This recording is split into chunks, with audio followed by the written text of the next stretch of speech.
How do you become sex on legs? How do you incite desire, excitement, and even arousal without the other person knowing why they're so turned on by you? In short, how do you seduce somebody subtly? Chilling with your friends and your waist tattoo. I just wanna stare, but your face bad too. I don't really care that it's 2:08. You can come and hang, tell your friends come too. No, Trick, I said subtle. Did you miss that part? Jeez. Oh, you guys want to watch more of that thing?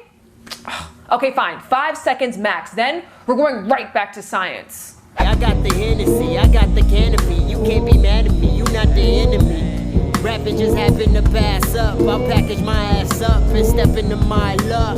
Ass so curly and ass so fat. Satisfied? Okay, moving on now. Today we're going to discuss 3 ways you can subconsciously seduce somebody, specifically on a date. We're going to go over appearance, mental, and physical, meaning using body language as well as some props. That's awesome. So what do you do? So I'm a biologist, and it's really fun. I work basically up and on the coast of Southern California, from San Diego up to San Luis Obispo, and we do a lot of erosion control projects. And Oh, I made a mistake. just some napkins for me, perchance, please. Thank you. Woo! It's so juicy. Wow, you're bald. I know, after I just complained about it. We'll let you finish your strawberry, and I'll just awkwardly watch you eat. All right, I'll take one more bite just for luck.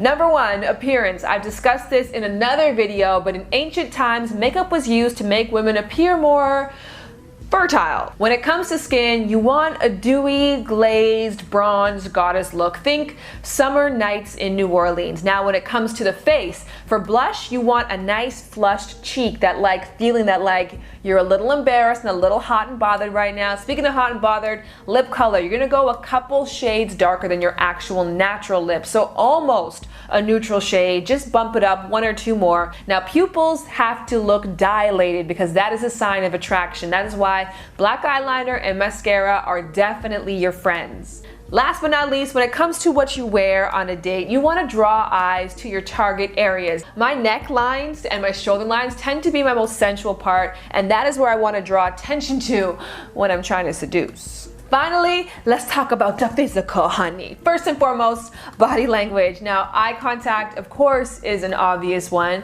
Second to that is making sure your torso is open to somebody. So don't close it off with shoulders, arms, or worst of all, with a damn phone. Next, mirroring. Mirroring is another subtle way that tells our brain that somebody is feeling us. When they copy us, that means it's because they're trying to copulate with us. In addition to that, we are drawn to those who are drawn to us. There's this thing called sticky eyes. And sticky eyes is when you are caught staring at something, but you hold it just for a little while longer. And then when it gets really tense, you look away slowly. And so you can do sticky eyes, not just with eyes.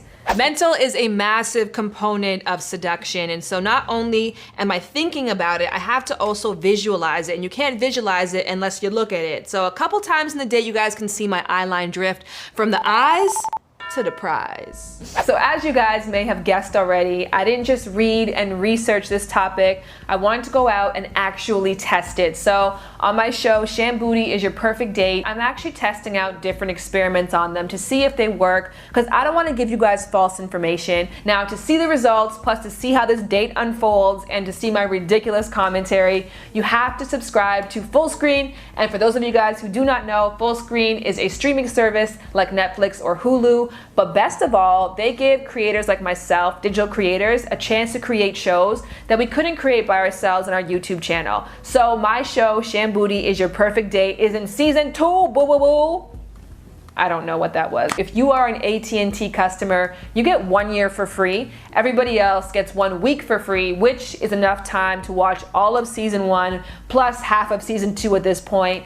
And if you want to stay on to support and watch other dope creators like Shay Mitchell, Tim DeLaGhetto, Shane Dawson, and more, it is $5.99 per month. I love it. I think you guys will love it as well too. If you want to see more of the show, here's a little trailer, but then come back after the trailer because I have a really personal struggle pertaining to seduction that I want your guys' advice on. This season, we're gonna try 10 different experiments on 10 different first dates. The question is, which one's gonna work for you? You can become someoe's ideal match by mimicking their parent. No, looks are not enough alone to make you feel a true connection with someone. I'm Shannon. Nice to meet you. Woo. So I'm stroking the bottle, and as I'm doing so, naturally the lemon bursts and squeezes. So juicy. What's your most treasured memory? The day I got divorced. I'm joking. Oh, sorry, I wasn't listening. One more time? I could tell. I'm sorry, I was distracted. This is dating etiquette 101. Pay attention. It's the beauty inside is everything. My hypothesis, 80% of my subjects will say yes to a second date, and 8 out of 10 of my experiments will be a success. I think the experiment's working. The reason why, guys, I research sex, love, and relationships is because in many ways it doesn't come natural for me, and I almost have to know what to do because it doesn't fluidly come. And so in terms of seduction, I feel like because I grew up in a co-ed sport, I did track and field my whole life, I had to learn to turn that side of myself off a lot. I do struggle with that side because it can feel selloutish. I think it can turn people off or can turn women off. And I met with a PR agent who was saying to me, I don't get, why don't you post more sexy photos, or why don't you put yourself in that light more? And I'm like, I almost feel like it would conflict with the fact that I actually know what I'm talking about. Because if you heard Sex Expert and you saw me in a bikini, you might think, oh, I know how she got that title. And so I've never wanted to give that impression off. But at the same time, am I alienating myself from success by refusing to use the tools at my disposal? Tools that I know work, and I know why they work, because at the end of the day, we're all sexual creatures, which is why sex sells. And so I guess I'm asking your guys' advice. And also for your own experience, how have you utilized sex and sexuality in your world? Do you use it as a tool? Do you use it to your advantage? Or do you think that it actually has the exact opposite effect? To be or not to be sexy? That is the question. Seductive? Yes, I can do seductive. Sexy? Sitting on the balcony, probably sitting on top of me, rolling it properly, licking it constantly. What a monopoly, giving you honesty, giving me odyssey, giving you quality. Mama be proud of me, I swear that. Hair so curly in the